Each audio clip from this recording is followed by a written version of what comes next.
Hi everyone, in this Oclef video we are going to discuss ghosting.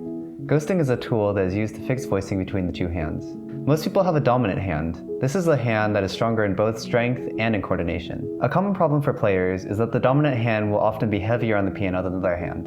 I'm going to demonstrate this with a piece by Beethoven.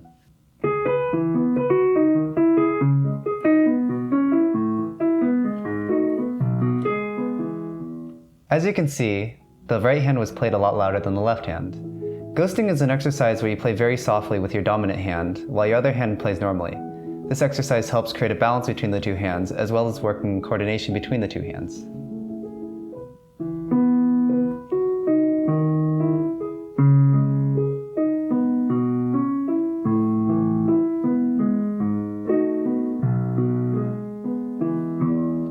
And this concludes our video on ghosting. Thanks for watching.